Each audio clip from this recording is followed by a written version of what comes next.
الحمد لله رب العالمين لا إله إلا الله وحده لا شريك له وأشهد أن محمدا عبده ورسوله صلوات الله وسلامه عليه وعلى آله وعلى أصحابه ومن اهتدى بهديه واستنى بسنته إلى يوم الدين وبعد.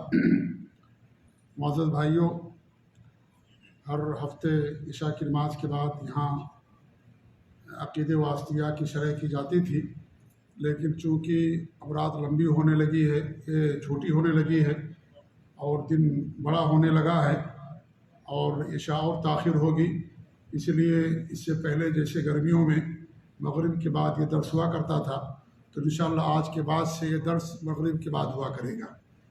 اسے آپ لوگوں سے گزارش ہے کہ مغرب کی نماز یہیں پڑھیں اور مغرب کے بعد یہ درس ہوگا انشاءاللہ العزیز آنے والے دنوں میں بھی. عقیدہ واسطیہ میں اللہ تعالیٰ کی صفات کا ذکر ہم لگاتار پڑھ رہے ہیں.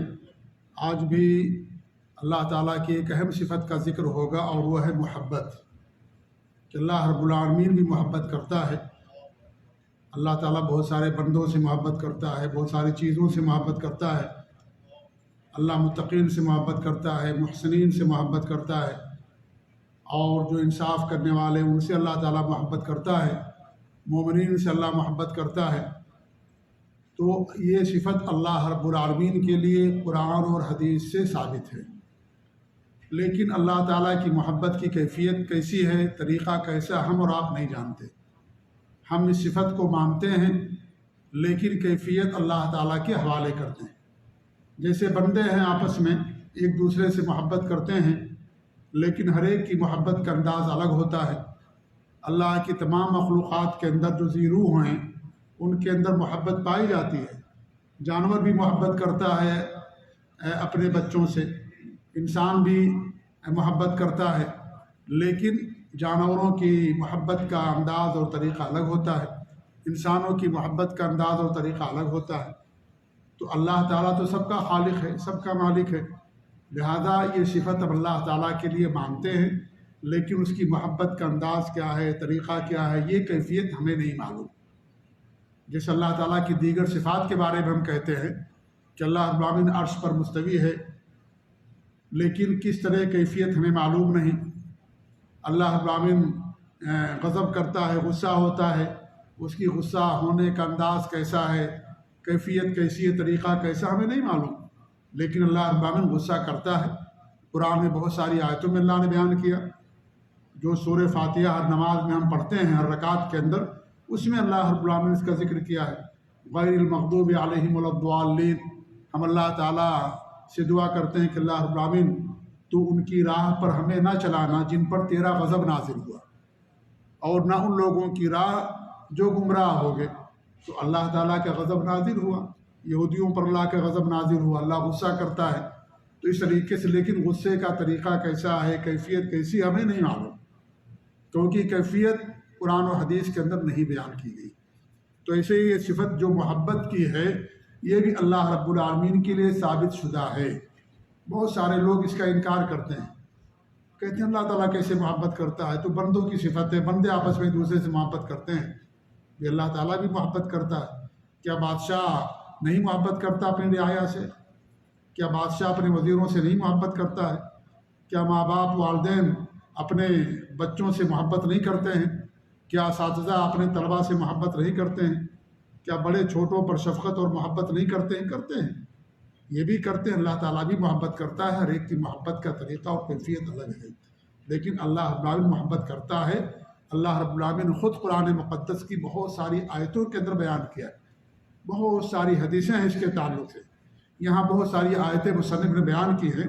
آج کے درس میں کچھ آیتیں انشاءاللہ ہم پڑھیں گے اور اس کی شرح کریں گے تاکہ واضح ہو جائے کہ اللہ رب العالمین محبت کرتا ہے. پہلی آیت جو یہاں پر مصنف نے پیش کی ہے وہ اللہ تعالیٰ کے فرمان ہے، سورہ بقرہ کی آیت نمبر 195. کیا اللہ فرماتا ہے وَأَحْسِنُوا إِنَّ اللَّهَ يُحِبُّ الْمُحْسِنِينَ. احسان کرو، اللہ تعالیٰ احسان کرنے والوں کو پسند کرتا ہے، ان سے محبت کرتا ہے. یہ اللہ تعالیٰ خود فرما رہا ہے کہ اللہ تعالیٰ محسنین کو پسند کرتا ہے، ان سے محبت کرتا ہے. اور ہم کہیں کہ نہیں اللہ تعالیٰ محبت نہیں کرتا ہے تو اللہ تعالیٰ کے کلام کا ٹھکرانا ہو جائے گا. اللہ خود کہہ رہا ہے کہ اللہ تعالیٰ محسنین سے محبت کرتا ہے۔ اللہ تعالیٰ اپنے بارے میں زیادہ جاننے والا ہے ہم سے اور آپ سے۔ ہمیں صرف انہی چیزوں کا علم ہے جو کتاب اللہ اور سنت رسول کے اندر بتایا گیا۔ اللہ خود فرما رہا ہے، نبی فرما رہے ہیں کہ اللہ تعالیٰ محبت کرتا ہے، اور ہم کہیں کہ نہیں یہاں محبت کا معنی کچھ اور ہے، یہاں محبت کا مطلب ارادہ ہے، محبت کا مطلب کچھ اور ہے۔ ہم کہتے ہیں کہ نہیں، غلط ہے یہ۔ اللہ تعالیٰ محبت کرتا ہے، اللہ تعالیٰ کا خود فرمان ہے، نبی کی حدیثیں ہیں، لیکن کیفیت کیسی ہے اللہ تعالیٰ نے نہیں بیان کیا، لہٰذا کیفیت ہم اللہ تعالیٰ کے حوالے کرتے ہیں۔ لیکن ہمارا ایمان ہے کہ اللہ تعالیٰ محبت کرتا ہے، جو سلف صالحین کا، اہل سنت والجماعت کا جو عقیدہ اور منہج ہے۔ وَأَحْسِنُوا، احسان کرو۔ اللہ تعالیٰ احسان کو پسند کرتا ہے۔ یہاں اللہ رب العالمین نے احسان کو عام بیان کیا، یہ نہیں کہا کہ کس کے ساتھ احسان کرو، لہذا سب کے ساتھ احسان، اللہ تعالیٰ کے ساتھ بھی احسان، انسان کو احسان کرنا چاہیے۔ اللہ تعالیٰ کے ساتھ احسان یہ ہے کہ انسان اللہ پر ایمان لائے، خالص اس کی عبادت کرے، اس کی عبادت میں کسی کو شریک نہ کرے، اللہ تعالیٰ کی جو نعمتیں ہیں ان نعمتوں پر اللہ تعالیٰ کا شکر ادا کرے۔ عبادت کے اندر احسان ہی ہے، جیسا کہ ہمارے نبی نے فرمایا ان تعبد اللہ کأنک تراہ فإن لم تکن تراہ فإنہ یراک۔ یہ جبریل کی حدیث، حدیث جبریل کے نام سے مشہور ہے۔ عمر رضی اللہ تعالیٰ عنہ اس حدیث کے راوی ہیں۔ ہمارے نبی سے حضرت جبریل امین نے پوچھا احسان کیا ہے، تو ہمارے نبی نے فرمایا کہ تم اللہ تعالیٰ کی بات اس طریقے سے کرو گویا کہ تم اللہ تعالیٰ کو دیکھ رہے ہو، اور اگر یہ کیفیت نہ پیدا ہو تو یہ تصور کرو کہ اللہ رب العالمین تمہیں دیکھ رہا ہے۔ جب یہ ہمارے ذہن کے اندر جب یہ چیز رہے گی کہ اللہ تعالیٰ ہم کو دیکھ رہا ہے، تو ہماری عبادتوں کے اندر احسان پیدا ہوگا، خشوع اور خضوع پیدا ہوگا کہ اللہ تعالیٰ ہماری عبادت دیکھ رہا ہے، اور اس طریقے سے کریں گے جس طریقے سے اللہ اور اس کے رسول نے حکم دیا ہے، اس طریقے سے کریں گے۔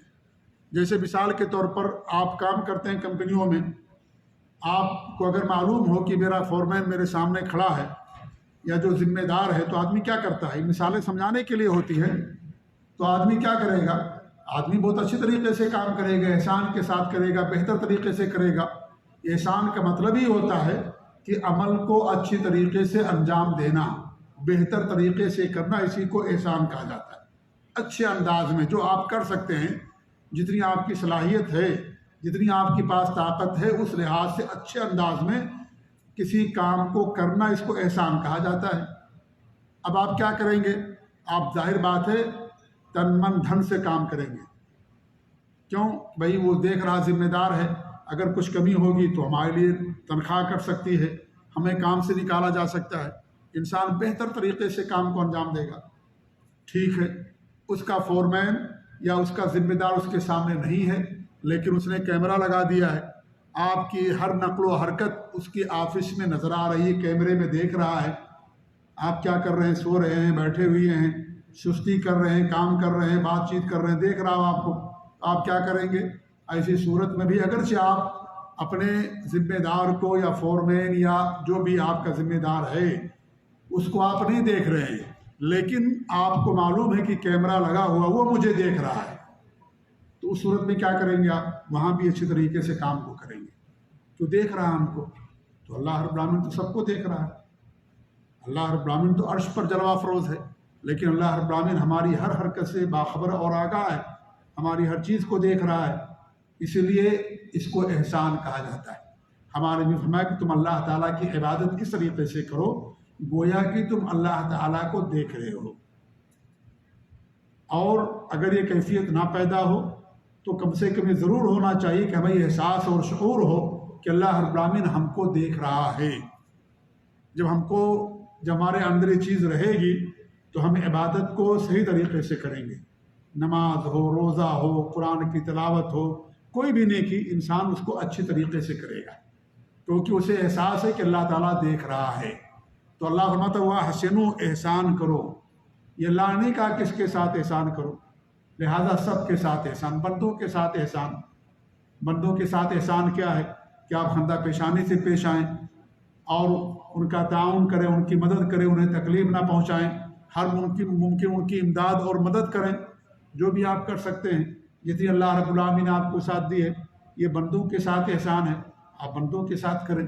بندوں کے ساتھ ہی نہیں بلکہ جانوروں کے ساتھ بھی احسان کرنے کا حکم دیا گیا ہے۔ اللہ کے رسول صلی اللہ علیہ وسلم کی حدیث ہے، ان اللہ کتب الاحسان علی کل شیء، اللہ رب العالمین نے ہر چیز پر احسان کو لکھ دیا ہے یا فرض کر دیا ہے۔ ہر چیز کے ساتھ احسان کرنے کو اللہ رب العالمین نے ہمیں اس کا حکم دیا یا فرض کر دیا ہے۔ فَإِذَا قَتَلْتُمْ فَأَحْسِنُوا الْقِتْلَ وَإِذَا ذَبَحْتُمْ فَأَحْسِنُوا الذِّبْحَ، جب تم کسی جانور کو ذبح کرو تو اس کو اچھی طریقے سے ذبح کرو، احسان کے ساتھ۔ جانور کے ساتھ احسان کیا ہے ذبح کرنے میں؟ کہ ہم چھری کو تیز کر لیں، جانور کے سامنے چھری نہ تیز کریں بلکہ جانور کی نگاہوں سے اوجھل ہو کر کے چھری کو تیز کریں، ہے کہ نہیں ہے؟ جانور کو ذبح کرنے سے پہلے چھری تیز کر لیں، یعنی کہ جانور کو آپ نے لٹا دیا، گردن پر پاؤں رکھ دیا، اب چھری تیز کر رہے ہیں، گویا کہ آپ اسے دو موت مار رہے ہیں۔ جانور کے سامنے چھری تیز کرنا گویا کہ اسے آپ دو موت مار رہے ہیں۔ وہ بول تو نہیں سکتا لیکن اس کو احساس ہوتا ہے، شعور ہے اس کے پاس کہ چھری تیز کی جا رہی ہمارے لیے۔ ہمارے یہاں آپ دیکھتے ہیں جو قصائی ہوتے ہیں، اللہ ان کو ہدایت دے، وہ کیا کرتے ہیں، سارے جانوروں کو ایک ساتھ باندھ کے رکھتے ہیں، ایک جانور کو دوسرے جانور کے سامنے ذبح کرتے ہیں۔ غلط ہے یہ ظلم ہے جانوروں کے اوپر۔ اس لیے آپ دیکھیے جانوروں کی آنکھوں میں آنسو رہتے ہیں، دیکھا کہ نہیں دیکھا آپ لوگوں نے؟ رہتے ہیں ان کی آنکھوں میں آنسو، کیونکہ ان کو معلوم ہے کہ اب اس کے بعد میری باری آنے والی ہے۔ اس لیے جانوروں کو وہاں نہیں باندھنا چاہیے، جانوروں کو پیچھے باندھ کر کے آپ رکھیں۔ وہ بولتے نہیں، اللہ نے آپ کے لیے حلال کیا ہے ان کو، تو اس کا مطلب یہ نہیں کہ آپ ان پر ظلم کریں اور انہیں ان کی نگاہوں کے سامنے ان کو قتل کریں۔ اگر پھانسی کا اعلان ہو جائے اور لوگوں کو لائن میں لگا دیا جائے کہ سب کو باری باری پھانسی ہوگی، کیا احساس ہوگا؟ ہم خود سوچیں کتنی انسان کو کتنا برا لگے گا کہ اب اس کے بعد ہماری باری آئے گی، اس کے بعد ہماری باری آئے گی، کتنا انسان کو برا لگے گا۔ تو جانور ہیں، گرچہ بولتے نہیں ہیں لیکن وہ بھی ہماری شفقت کا، ہماری رحمت کا اور ہمارے احسان کا مستحق ہیں کہ ہم ان کے ساتھ احسان سے پیش آئیں۔ اور یہ دین اسلام کے محاسن خوبیوں میں سے ہے کہ جانوروں کے ساتھ بھی ہمارے اسلام نے احسان اور بھلائی کا حکم دیا ہے، اسی لیے ان کے جانوروں کے سامنے چھری کو تیز نہیں کرنا چاہیے۔ ہمارے نبی صلی اللہ علیہ وسلم نے اس سے منع فرمایا، جانوروں کو نشانہ کرنے سے ہمارے نبی نے منع فرمایا کہ آپ کسی جانور کو، چڑیا کو باندھ دیں اور نشانہ لگائیں بندوق کا، غلیل کا، اور بار بار اس کو ماریں دور سے کہ میرا نشانہ صحیح ہے کہ صحیح نہیں، غلط ہے۔ ہمارے نبی نے اس سے منع فرمایا، جی ہاں، کہ اس کو باندھ کر کے آپ نشانہ لگائیں۔ آپ کو نشانہ سیدھا کرنا ہے، کوئی چیز رکھ کر کے نشانہ سیدھا کریں، کسی چڑیے کو باندھ کر کے آپ اس کو نشانہ سیدھا کر رہے ہیں، یہ غلط طریقہ، ہمارے نبی نے اس سے منع فرمایا حدیث کے اندر۔ تو اسلام کی تعلیمات ہے، اسلام کی سچائیاں، اسلام کی خوبیاں، یہ اسلام کی رحمت ہے جو آج مسلمانوں کی نظروں سے اوجھل ہے، چہ جائے کہ غیر مسلموں کو ان تمام چیزوں کا علم۔ تو اسلام نے سب کے ساتھ احسان کے ساتھ پیش آنے کا حکم دیا ہے کہ انسان احسان کے ساتھ پیش آئے۔ مجرموں کے ساتھ بھی انسان کو احسان کے ساتھ پیش آنے کا حکم دیا گیا ہے۔ مجرم ہے، جو سزا اس کے لیے عدالت سے پاس ہو جائے، اس سزا کو اس پر نافذ کرنا اس کے ساتھ احسان ہے۔ کوئی زانی ہے، شادی شدہ، شریعت کا قانون، اس کو رجم کر دیا جائے یا قتل کر دیا جائے، اس کے قتل کرنے میں اس کے ساتھ احسان۔ کوئی چوری کرتا ہے، چوری کی سزا اسلام کے اندر، شراب پیتا ہے، اس کی سزا اسلام کے اندر۔ جرم ثابت ہو جانے کے بعد حاکم وقت کی ذمہ داری ہے، یہ ہماری اور آپ کی ذمہ داری نہیں ہے کہ ہم چور کو سزا دیں، قاتل کو سزا دیں، شراب پینے والے کو سزا دیں، نہیں، یہ ہماری اور آپ کی ذمہ داری نہیں ہے۔ حاکم وقت کی، قاضی اور جو امام المسلمین ہے، ملک کا سربراہ، اس کی ذمہ داری، ہماری ذمہ داری نہیں ہے یہ کہ ہم کسی کو سزا دیں۔ ہم نصیحت کر سکتے، ہم ان کو سمجھا سکتے، لیکن ہماری ذمہ داری کسی پر قانون نافذ کرنے کی نہیں ہے۔ جن ملکوں میں لوگوں نے قانون اپنے ہاتھوں میں لے لیا، وہاں دیکھیے افراتفری ہے، وہاں پر امن و امان نہیں ہے۔ لیکن آپ سعودی عرب کو دیکھ لیجیے، الحمدللہ امن و امان ہے، توحید کی، سنت کی برکت، یہاں عدل و انصاف کی برکت، اور جو اللہ دین، جو شریعت کے حدود ہے ان کے نفاذ کی برکت۔ تو یہاں ہر ایک کو نہیں یہ دیا گیا ہے کہ وہ چور کو پکڑ لے، اس کا ہاتھ کاٹ لے، نہیں، عدالت ہے اور محکمہ ہے، کورٹ ہے، وہاں لے کر کے جاؤ، جرم ثابت ہوگا تب اس کے اوپر سزا نافذ کی جائے گی، اور یہ حاکم وقت نافذ کرے گا۔ ہماری اور آپ کی ذمہ داری یہ نہیں ہے اللہ کے رسول صلی اللہ علیہ وسلم سے ایک صحابی نے پوچھا کہ اگر میں اپنی بیوی کے پاس کسی دوسرے آدمی کو دیکھ لوں قتل کر دوں؟ ہمارے بھی نے منع کر دیا، کہا نہیں، قتل نہیں کرنا، گواہ لے کر کے آؤ۔ کہا گواہ لے کر کے آئیں گے تو اپنا کام کر کے چلا جائے گا۔ کہا تم سے زیادہ اللہ تعالیٰ کو غیرت ہے۔ جی، قانون ہاتھ میں لینے کا حکم نہیں شریعت کے اندر۔ آپ اسے قتل کر دیں گے، وہ آپ کو قتل کرے گا۔ میں نے اپنے بیوی کے بستر پر اس کو پایا، تو قتل نہیں رکے گا، امن و امان دنیا کے اندر قائم نہیں ہوگا۔ اس لیے جس کو جس چیز کا شریعت نے اختیار دیا ہے وہ اپنے اختیار میں رہ کر کے وہ کام کرے۔ ہمارے اختیار میں نہیں ہے حدود نافذ کرنا، کسی کو سزا دینا، کسی کو قتل کرنا نہیں، ہمارے حق میں نہیں ہے یہ۔ ہمارے حق میں یہ ہے کہ ہمارا بیٹا اگر نماز نہیں پڑھتا اس کو مارنے کا حکم ہے۔ وہ چھوٹی سی رعایا ہمیں اللہ نے دی ہے، چھوٹی سلطنت، اس پر تو ہم عمل نہیں کرتے ہیں، اور دیگر لوگوں پر عمل کرنے کے لیے انسان قانون ہاتھ میں لے لیتا ہے۔ جی ہاں، تو اس لیے جو مجرم ہیں، جو سزا کے کیا نام ہے مستحق ہیں، اور حکومت نے سزا ان کے لیے پاس کر دی ہے، تو سزا ان پر لاگو کرنا یہ بھی ان کے ساتھ احسان ہے۔ کئی طریقے سے احسان ہے، دوسروں کے لیے بھی احسان ہے۔ دوسرے لوگ دیکھیں گے تو یہ جرم نہیں کریں گے کہ ہمیں بھی سزا دے دی جائے گی، دوسروں پر احسان ہو جائے گا۔ ایسے اس بندے کے ساتھ احسان ہے۔ کیا احسان ہے؟ کہ یہ دنیا میں جو اس کو سزا ملے گی اس کا کفارہ ہو جائے گا، آخرت میں اس کو سزا نہیں دی جائے گی۔ ایک جرم کی دو سزا نہیں ہوتی ہے، اسلام کا عدل اور انصاف ہے۔ دنیا میں سزا دے دے گی، آخرت میں اس کو اس کی سزا نہیں ملے گی۔ لیکن اگر دنیا میں سزا نہیں ملی، آخرت میں اللہ تعالیٰ چاہے سزا دے، اللہ تعالیٰ چاہے تو اس کو معاف کر دے۔ لیکن یہ گناہ نہیں معاف ہوگا، شرک۔ باقی گناہ اللہ معاف کر سکتا ہے، لیکن شرک کبھی بھی معاف نہیں ہوگا۔ اللہ آخرت کے اندر اس کو نہیں معاف کرے گا۔ اگر انسان بغیر توبے کے مر جاتا ہے تو شرک کی معافی نہیں ہے، دیگر گناہوں کی معافی ہو سکتی ہے۔ تو احسان ہمیں سب کے ساتھ کرنا ہے۔ تو اللہ کے فرماتے ہیں کہ جب کسی جانور کو ذبح کرو تو کیا کرو، اس کے ساتھ بھی ذبح کرنے میں بھی احسان سے کام لو۔ وَلْيُحِدَّ أَحَدُكُمْ شَفْرَتَهُ، اور تم میں سے آدمی جو ذبح کرنے والا کیا کرے، اپنے چاقو کو تیز کر لے۔ وَلْيُرِحْ ذَبِيحَتَهُ، اور اپنے ذبیحہ کو، جانور کو آرام پہنچائے۔ چھری تیز کر لیں گے اس کا گلا جلدی سے کٹ جائے گا، ورنہ اگر چھری کند ہے تو ذرا گلا کرنے میں ٹائم لگے گا، جانور پھڑپھڑائے گا، چلائے گا، اس کا گلا نہیں کٹے گا، خون نہیں بہے گا تو اس کو تکلیف ہوگی۔ لہذا اپنے ذبیحے کو، جانور کو آرام دو، چھری تیز کر لو اور اس کے بعد اس کو ذبح کرو۔ یہ جو کس کی روایت ہے؟ یہ جو ہے صحیح مسلم کی روایت ہے۔ تو اس حدیث سے معلوم ہوا، اس حدیث سے کہ ہمیں جانور کو ذبح کرنے سے پہلے کیا کرنا چاہیے، چھری کو تیز کر لینا چاہیے، جیسا کہ اللہ کے رسول صلی اللہ علیہ وسلم نے ہمیں اس کا حکم دیا۔ تو یہ جو آیت ہے، یہ آیت میں اس بات کا ذکر ہے کہ اللہ رب العالمین محبت کرتا ہے محسنین سے۔ جب اللہ تعالیٰ محبت کرتا ہے تو اگر ہم یہ چاہتے ہیں کہ اللہ تعالیٰ ہم سے محبت کرے تو ہمیں بھی یہ عمل کرنا پڑے گا، ہمیں بھی بندوں کے ساتھ، مخلوق کے ساتھ احسان کرنا پڑے گا، تب اللہ تعالیٰ ہم سے محبت کرے گا۔ اللہ تعالیٰ یہ بیان کر کے یہ صفت ہمارے اندر پیدا کرنا چاہتا ہے، کیونکہ یہ سب سے عظیم بات ہوگی کہ اللہ تعالیٰ کس سے محبت کر رہا ہے۔ سب اللہ سے محبت کے دعوے دار ہیں، محبت کا اقرار کرتے ہیں، کرنا چاہیے، ضروری ہے، لیکن اللہ جن سے محبت کر رہا ہے وہ عظیم لوگ ہیں۔ یہ اصل خوبی ہے۔ ہر آدمی بادشاہ سے محبت کرتا ہے، لیکن بادشاہ اگر کسی سے محبت کرے تو یہ اس کے لیے بڑی خوبی کی بات ہوتی ہے، بڑی منقبت ہوتی ہے۔ تو اللہ تعالیٰ جن سے محبت کرے ان کے لیے بڑی خوبی ہے یہ۔ تو اللہ رب العالمین جب احسان کرنے والوں کو پسند کرتا ہے تو ہمیں چاہیے کہ اگر ہم یہ چاہتے ہیں کہ اللہ ہمیں پسند کرے تو ہمیں بھی لوگوں کے ساتھ، بندوں کے ساتھ، مخلوق کے ساتھ کیا کرنا پڑے گا، احسان کرنا پڑے گا۔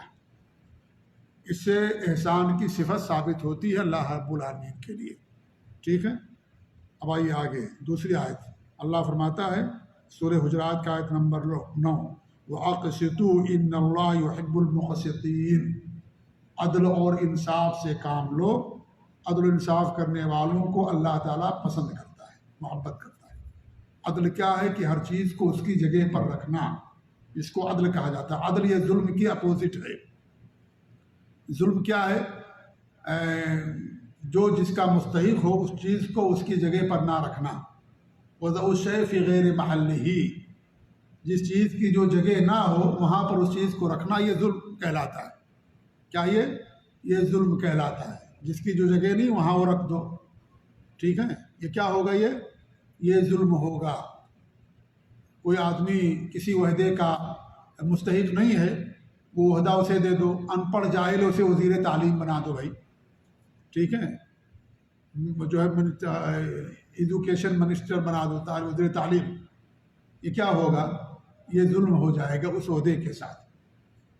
تعلیم کا وزیر پڑھا لکھا ہونا چاہیے، ہے کہ نہیں ہے؟ تو اس طریقے سے جو جس عہدے کا اور جو جس منصب کا حق رکھتا ہے اس کو دیا جائے، یہ ظلم نہیں، یہ عدل اور انصاف ہوتا ہے۔ اللہ تعالیٰ ہی عبادت کا حقدار ہے۔ اب اللہ رب العالمین کی عبادت نہ کر کے اس عبادت کو کسی اور کے ساتھ رکھ دیں گے تو کیا ہوگا، یہ ظلم ہوگا، یہ شرک ہوگا۔ اس لیے سب سے بڑا ظلم کیا ہے، اللہ تعالیٰ کے ساتھ شرک کرنا۔ حضرت لقمان نے کیا کہا تھا علیہ السلام نے اپنے بیٹے کو نصیحت کرتے ہوئے، یا بنی لا تشرک باللہ ان الشرک لظلم عظیم، اے میرے بیٹے اللہ تعالیٰ کے ساتھ شرک نہ کرنا، کیونکہ شرک سب سے بڑا ظلم ہے۔ کیوں سب سے بڑا ظلم ہے؟ اللہ تعالیٰ ہی عبادت کا مستحق ہے۔ اب اللہ تعالیٰ کی عبادت نہ کر کے آپ اس عبادت کو ایسی جگہ رکھ دیں جو اس کا حق نہیں رکھتا، اس کا حقدار نہیں ہے، یہ ظلم ہوگا کہ نہیں ظلم ہوگا؟ لہذا یہ ظلم ہوگا۔ اور عدل کیا ہوگا کہ آپ خالص اللہ کی عبادت کریں، اس لیے توحید عدل ہے، شرک ظلم ہے۔ یہ شرک کیا ظلم ہے، توحید عدل ہے، خالص اللہ کی عبادت کرنا۔ تو عدل کا مطلب یہ ہوتا ہے کہ وضع الشیء فی محلہ، کسی بھی چیز کو اس کی جگہ پر رکھنا، یہ عدل کہلاتا ہے۔ کیا یہ عدل کہلاتا ہے، یا جو جس کا مستحق ہو اس کو وہ چیز دی جائے، اس کو عدل کہا جاتا ہے۔ تو عدل بہت عظیم صفت ہے، بڑی عظیم خوبی ہے۔ اللہ تعالیٰ خود عدل کرتا ہے اور عدل کرنے والوں کو اللہ تعالیٰ پسند کرتا ہے۔ اللہ کے رسول صلی اللہ علیہ وسلم کی حدیث ہے، کیا فرماتے ہیں کہ ابن عمر رضی اللہ عنہ سے روایت ہے کہ اللہ کے رسول نے فرمایا، ان المقسطین علی منابر من نور عن یمین الرحمن، جو عدل و انصاف کرنے والے ہیں یہ لوگ کہاں ہوں گے، اللہ رب العالمین کے دائیں طرف نور کے ممبروں پر ہوں گے۔ وکلتا یدیہ یمین، اللہ تعالیٰ کے دونوں ہاتھ کیا ہیں، یمین ہی ہیں، داہنے ہی ہیں، شمال نہیں ہے، اللہ رب العالمین کے دونوں ہاتھ داہنے ہیں۔ الذین یعدلون فی حکمہم واہلہم وما ولوا، کون ہیں عدل کرنے والے؟ جن کو اللہ رب العالمین قیامت کے دن نور کے ممبر پر رکھے گا، ممبروں پر۔ اللہ کے فرماتے ہیں کہ جو لوگ اپنے حکم کے اندر عدل کرتے ہیں، کوئی بھی حکم صادر کرنے سے پہلے عدل و انصاف کرتے ہیں، عدل کے ساتھ فیصلہ سناتے، ظلم نہیں کرتے، جو جس کا حق ہے اس کو وہ حق دیتے ہیں، جو جس کا حق ہے اس کے مطابق فیصلہ کرتے ہیں، ظلم نہیں کرتے کہ وہ بیچارہ کمزور ہے اور لہذا اس پر اس کے خلاف فیصلہ دے دیا، نہیں، جو جس کا حق رکھتا ہے وہ وہی فیصلہ کرتے ہیں۔ وہ اہلہم، اور اپنے اہل و عیال کے بارے میں بھی عدل سے کام لیتے ہیں۔ ہمارے بچے، ہماری بیوی، ہمارے ماتحت کے لوگ، یہ سب کے ساتھ عدل و انصاف سے کام لینا۔ اللہ کے رسول صلی اللہ علیہ وسلم کی حدیث ہے، کلکم راع وکلکم مسئول عن رعیتہ، بخاری مسلم کی حدیث ہے، تم میں سے ہر آدمی راعی اور نگہبان ہے اور ہر آدمی سے اس کی رعایا کے بارے میں سوال کیا جائے گا۔ آدمی جو شوہر ہے اپنے گھر کا ذمہ دار ہے، اس کی رعایا کے بارے میں سوال ہوگا، عورت کے بارے میں عورت سے سوال کیا جائے گا، اس کے جو ہے بچوں کے بارے میں، تو سب کے سب نگہبان ہیں، سب کے سب ذمہ دار ہیں۔ یہ جو اللہ رب العالمین نے ہمیں بیوی اور اولاد کیا ہے، یہ چھوٹی سی سلطنت اللہ نے ہمیں دی ہے، لہذا ان کے ساتھ بھی ہمیں عدل و انصاف کے ساتھ کام آنا ہے۔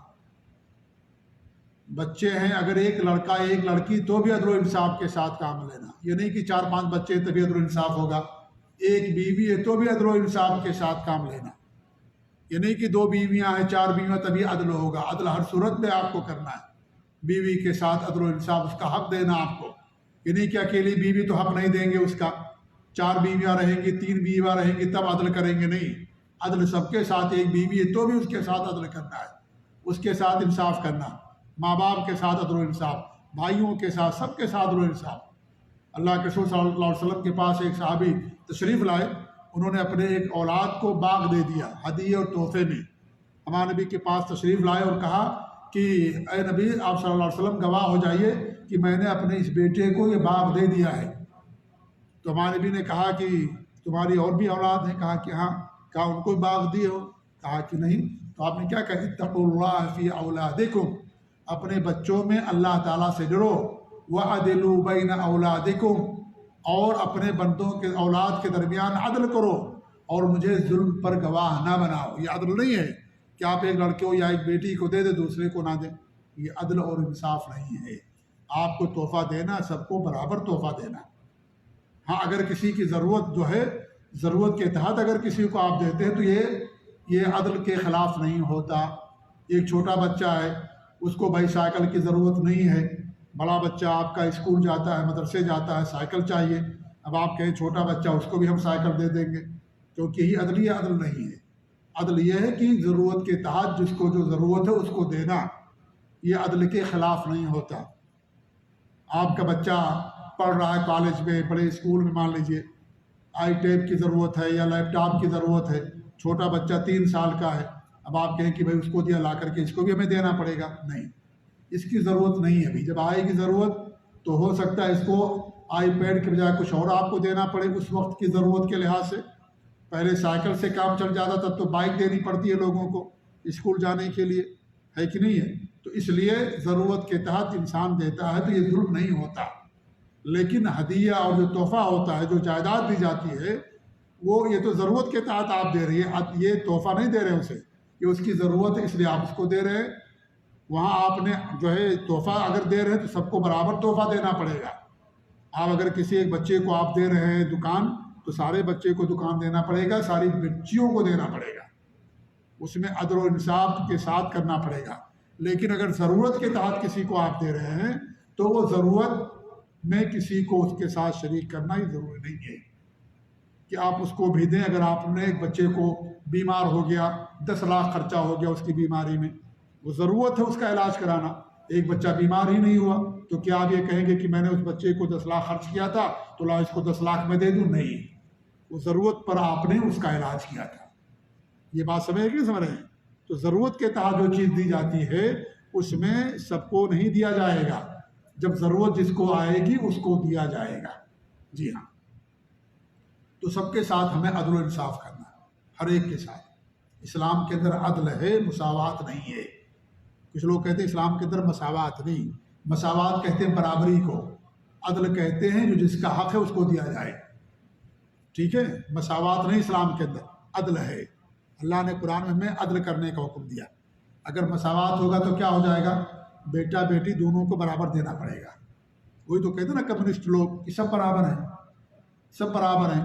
کیوں آپ ایسا اسلام کے اندر ہے کہ لڑکی کو کم لڑکے کو زیادہ دیا جاتا ہے؟ تو یہ عدل ہے۔ کیوں؟ اس لیے کہ لڑکی کو ہر حال میں ملتا ہے، لڑکی کی جیب سے 1 روپیہ خرچ نہیں ہوتا، اسی لڑکی کا حصہ کم رکھا گیا ہے، ہمیشہ لڑکے کے آدمی کی جیب سے نکلتا ہے۔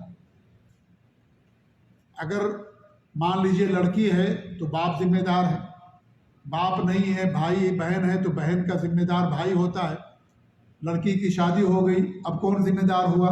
شوہر ذمہ دار ہو گیا اس کا، ہے کہ نہیں؟ ماں ہے، باپ نہیں ہے، مان لیجئے بیٹا ذمہ دار ہے۔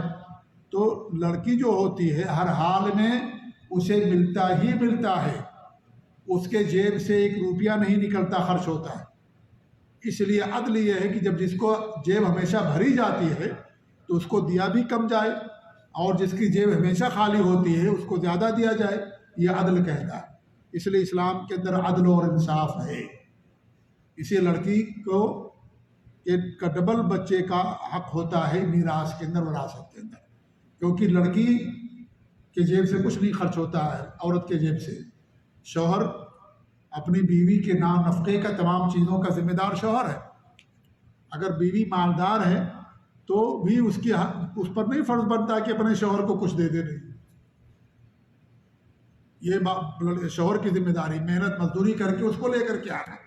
اس کو کمانا ہے، جیسے بھی لا کر کے بیوی کو کھلانا، بیوی کما رہی مالدار اپنا بینک بیلنس کرے، بیوی کا حق نہیں ہے کہ بیوی اپنے شوہر پر خرچ کرے، یہ شوہر کی ذمہ داری ہے، شوہر پر حق ہے۔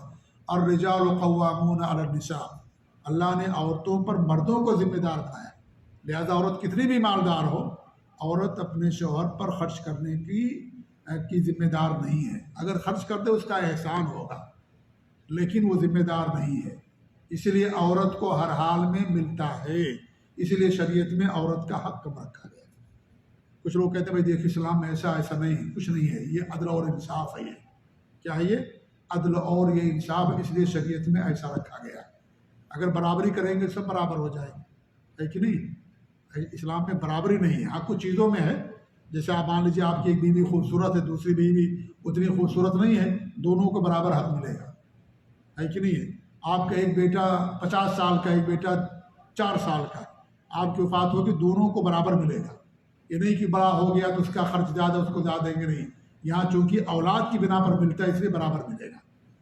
تو کچھ چیزوں میں ہے لیکن بہت ساری چیزوں میں نہیں، تو عدل کی بنیاد پر یہ ساری چیزیں طے کی جاتی ہیں، یہ عدل و انصاف کی بنیاد پر ہوتا ہے۔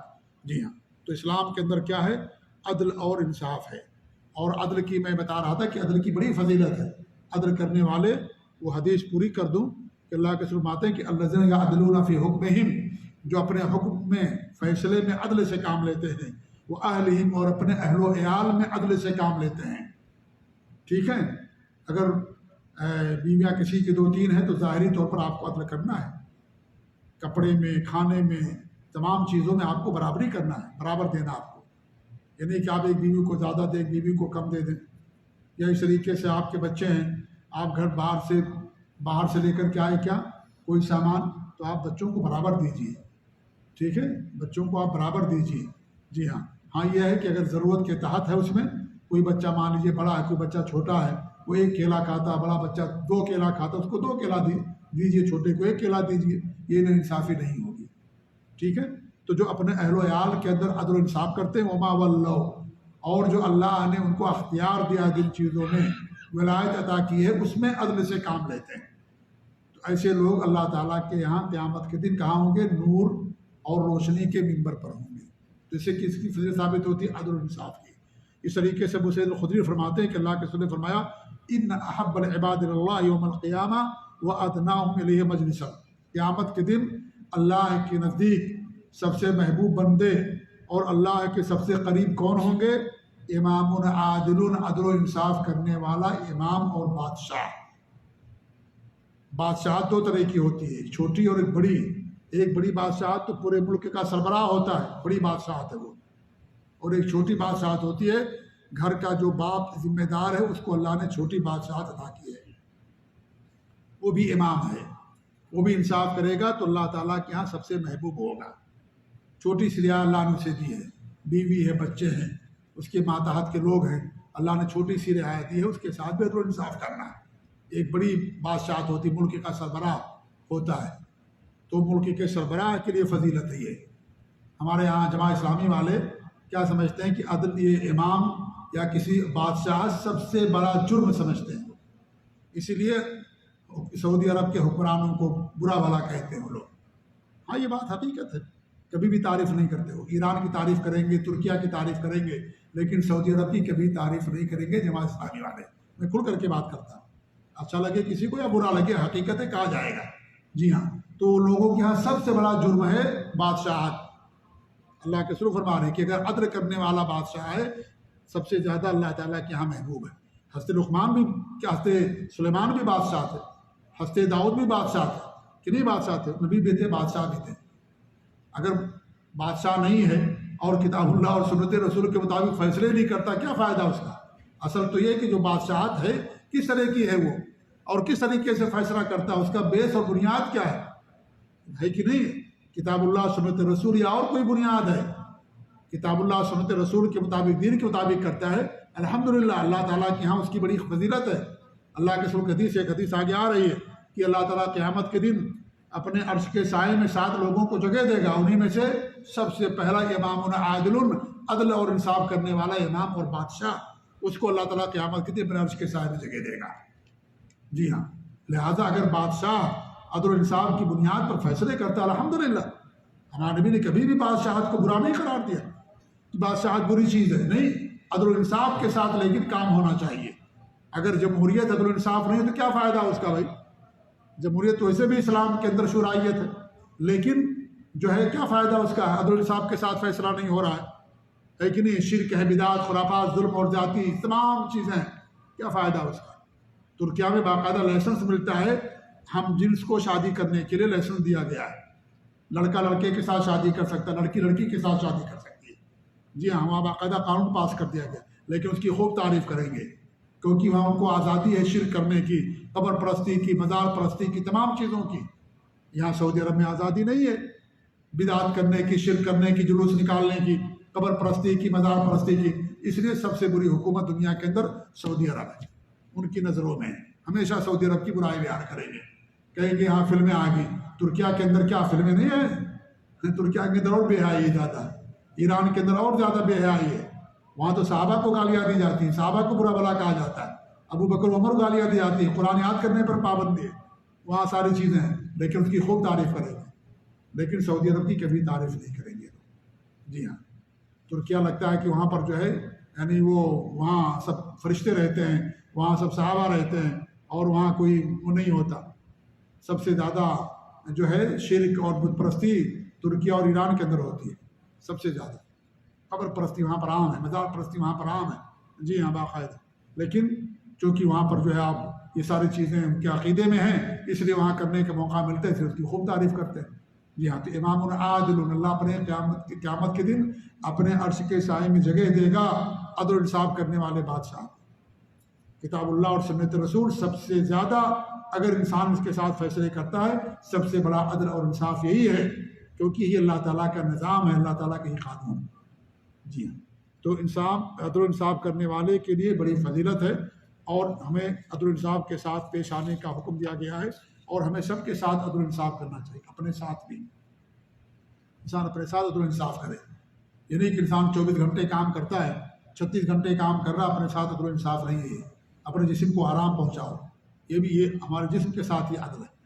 شرک نہ کریں ہم، کیونکہ اگر شرک کریں گے تو اپنے جسم کے ساتھ عدل نہیں ہوگا، ہم جہنم کے اندر جائیں گے۔ یہ عدل نہیں ہوا، انصاف نہیں ہوا یہ۔ جی ہاں، اس لیے سب سے بڑا ظلم کیا ہے؟ شرک کرنا ہے۔ یہ انسان اپنے ساتھ، پرائے ساتھ، سب کے ساتھ عدل و انصاف سے کام لے۔ اللہ تعالیٰ فرماتا ہے کہ اُولا یجرمنکم شنآن قوم علی الا تعدلوا اعدلوا هو اقرب للتقوی۔ کسی قوم کی دشمنی تمہیں کیا کرے، اس بات پر نہ ابھارے کہ تم ان کے ساتھ عدل و انصاف سے کام نہ لو۔ عدل و انصاف سے کام لو، کیونکہ عدل و انصاف ہی تقوی ہے۔ اور واتقوا اللہ ان اللہ خبیر بما تعملون، اور تم اللہ تعالیٰ سے ڈرو، اللہ رب العالمین جو تم کچھ کرتے ہو اس سے باخبر اور آگاہ ہے۔ تو اگر ہمارا کوئی دشمن ہے تو بھی عدل کے ساتھ کام لینا ہے، عدل کے ساتھ۔ اگر کوئی آدمی کسی کے زمین پر قبضہ کر رہا ہے اور اس کا دشمن ہے تو کیا جائز ہو جائے گا؟ ہاں، نہیں جائز ہوگا بھائی، حرام ہے، یہ ظلم ہے۔ یہ آپ کی دشمنی الگ ہے، آپ کے ساتھ فیصلہ آیا کرنے کے لیے۔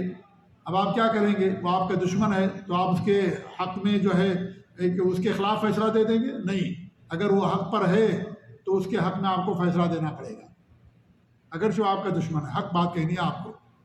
کوئی غیر مسلم ہے، کوئی مسلمان جا کر کے اس کی زمین پر قبضہ کر لے، اور کبھی غیر مسلم ہے مسلمان کا ساتھ دینا نہیں، غلط ہے یہ، مظلوم کا ساتھ دینا، جو بھی مظلوم ہے اس کا ساتھ دینا نہیں۔ غیر مسلم ہے تو آپ اس کی زمین کو ہڑپ کر لیں، نہیں، نعوذ باللہ، یہ چیز ہوتی نہیں۔ لیکن ایک مثال میں دے کر سمجھا رہا ہوں، کوئی غیر مسلم مسلمان پر آ کر کے جو ہے اس پر ظلم کرے تو وہاں پر عدل اور انصاف کے ساتھ بات کرنا۔ ہمارا رشتہ دار ہے، آپ کی زمین پر ناجائز قبضہ کر رہا ہے، آپ ہمارے پاس آئے اور میں جج ہوں مان لیجئے، تو میرا رشتہ دار ہے، لہذا میں کہوں کہ نہیں جو ہے وہ حق پر ہے، نہیں، غلط ہے وہ، چاہے ہمارے رشتہ دار ہی کیوں نہ ہو، ہمارا بیٹا ہی کیوں نہ ہو، ہماری بیوی، ہماری اولاد ہی کیوں نہ ہو۔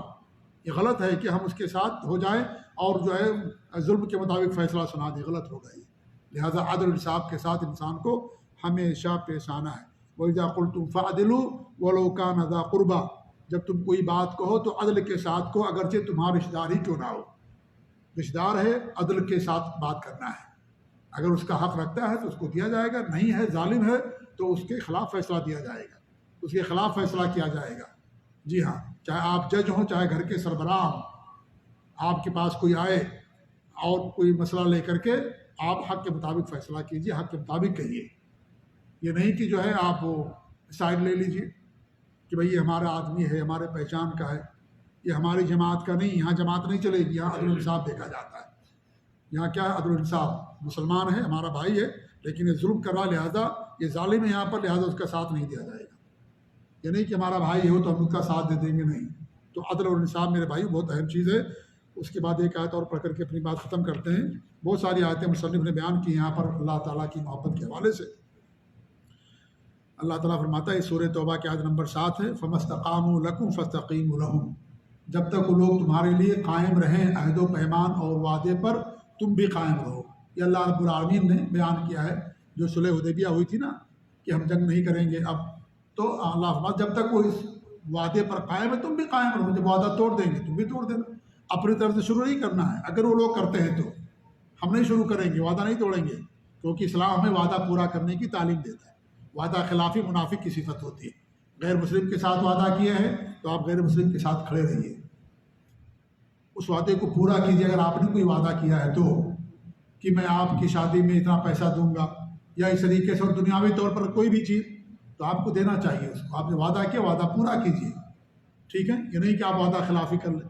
آپ نے کسی سے غیر مسلم سے قرضہ لیا، وعدہ کیا کہ ہم آپ کو دیں گے اگلے مہینے فلاں تاریخ کو، دیجیے اس کو. وعدہ پورا کیجیے، وعدہ خلافی مت کیجیے. وعدہ خلافی یہ منافق کی پہچان ہوتی ہے. وعدہ مت توڑیے. وہی اللہ فرماتا ہے ان اللہ یحب المتقین. اللہ تعالیٰ تقوی اختیار کرنے والوں کو پسند کرتا ہے.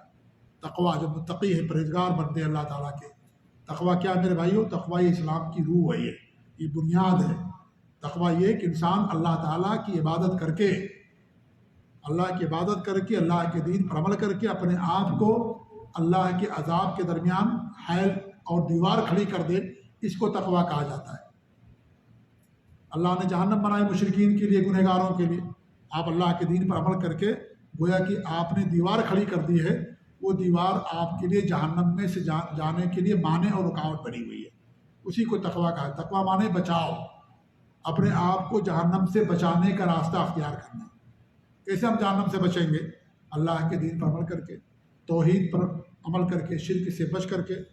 اس کو تقوی کہا ہے. اللہ رب العالمین نے ہر ایک کو تقوی ہی کی وصیت کی ہے. تقوی یہی کہ انسان اللہ اور اس کے رسول نے جن چیزوں کا حکم دیا اس پر عمل کرے، جن چیزوں سے اللہ اور اس کے رسول نے منع کیا ہے ان چیزوں سے انسان دور رہے. اس کو تقوی کہا جاتا ہے. ٹھیک ہے، اس کو تقوی کہا جاتا ہے. سب سے بڑی چیز جو اللہ نے حکم دیا نبی نے کیا ہے؟ توحید، اللہ پر ایمان. سب سے بری چیز جسے اللہ اور اس کے رسول نے منع کیا وہ کیا ہے؟ شرک کرنا. اس لیے مشرک کبھی متقی نہیں ہو سکتا. جو شرک کرے گا کبھی متقی نہیں ہو سکتا. تو ہمیں شرک سے بچنا. تقوی یہ بھی کہ انسان مکروہات سے بچے. تقوی یہ ہے کہ انسان کے نظر آنا چاہیے. تقوی کا تعلق گرچہ دل سے ہے لیکن ظاہر میں نظر آنا چاہیے. آدمی کہ میں بہت متقی ہوں، نماز ہی نہ پڑھے وہ. انسان کہ میں بہت متقی ہوں، تقوی یہاں دل کے اندر ہے، لوگ گالیاں دے رہا ہے اور حرام کھا رہا ہے، رشوت لے رہا ہے اور اس طریقے سے ظلم کر رہا ہے، کہے کہ میں متقی ہوں، تقوی یہاں ہے، تقوی یہاں ہے، میرا سینہ چیرو گے تقوی نظر آئے گا. جھوٹ ہے سب یہ. اگر انسان متقی ہے ظاہر میں نظر آئے گا، اس کے عمل میں نظر آئے گا تقوی. جی ہاں، اگرچہ نظر آنے والی چیز نہیں ہے لیکن ہمارا جسم اس کے لیے گواہ ہوتا ہے. جیسے میں اس سے پہلے بھی کئی بار مثال دے چکا ہوں. جیسے درخت ہوتا ہے، درخت کی جو جڑ ہوتی ہے نا، وہ اگر مضبوط ہے تو درخت کے پھل اور اس کے کیا نام ہے ٹہنیاں بھی مضبوط ہوتی ہیں. اگر دانہ مضبوط ہے تو اچھی فصل نکلتی ہے اس کے اندر. آپ سڑیلا اور مڑیلا وہ ڈال دیں کا کیا نام ہے یہ بیج تو کیسا نکلے گا؟ وہ اسی درخت نکلے گا، ہے کہ نہیں ہے؟ درخت کی جڑ میں اگر کیڑے لگ جائیں تو پتے سوکھنے لگتے ہیں کہ نہیں سوکھتے ہیں؟ سوکھتے ہیں کہ نہیں سوکھتے؟ بھائی جا کے دیکھو باہر. جب جڑ میں درخت کی جڑوں میں اگر کیڑے لگ جائیں یا پانی اس کو نہ پہنچے، سوکھنے لگے، پتے بھی سوکھنے لگتے ہیں. اس جڑ کی وجہ سے ہوتا ہے. جڑ جتنی مضبوط ہوگی پتے اتنے مضبوط، ٹہنیاں اتنی مضبوط رہیں گی. آپ کا ہمارا ایمان جتنا مضبوط رہے گا ہمارے پاس اتنا ہی عمل بھی رہے گا. اگر انسان کہتا ہے تقوی ہے ہمارے پاس، ایمان ہے، لیکن عمل سے دور ہے، وہ جھوٹا انسان ہے. وہ ہمیں اور آپ کو دھوکہ دے سکتا ہے لیکن اللہ تعالیٰ کو دھوکہ نہیں دے سکتا. اللہ تعالیٰ ہمارے ایمان کو دلوں کو دیکھتا ہے، ہمارے عمل کو بھی دیکھتا ہے۔ دل بھی سچا ہونا چاہیے اور ہمارا عمل بھی سچا ہونا چاہیے، اور سچا عمل وہی، اچھا عمل وہی ہے جو کتاب اللہ اور سنت رسول کے مطابق ہے، اور انسان اخلاص کے ساتھ کرتا ہے اور نبی کی سنت کے مطابق عمل کرتا ہے۔ تو متقی کرنے والوں سے اللہ پسند کرتا ہے۔ متقیوں کے لیے اللہ نے جنت بنائی ہے، وہی دل المتقین، اللہ نے بار بار قرآن میں کہا کہ جنت متقیوں کے لیے بنائی گئی ہے۔ لہذا ہمیں چاہیے کہ ہم تقوی اختیار کریں۔ اللہ ہمیں اس بات کا پیغام دے رہا ہے کہ تقوی اختیار کرو، اللہ تمہیں اپنا محبوب بنا لے گا۔ اللہ تعالیٰ سے دعا کہ اللہ رب العالمین ہمارے اندر تقوی پیدا فرمائے، اللہ تعالیٰ ہمارے اندر بھلائی کو کوٹ کوٹ کر کے بھر دے اللہ تعالیٰ، اور اللہ تعالیٰ ہمیں توحید پر قائم رکھے اور منہج سلف کے عقیدے اور منہج پر قائم رکھے، اور اللہ رب العالمین ہمیں ہر طرح کے شرک سے جو ہے محفوظ رکھے، آمین۔ وصلی اللہ علی محمد وعلی آلہ وصحبہ اجمعین، وجزاکم اللہ خیر، والسلام علیکم ورحمۃ اللہ وبرکاتہ۔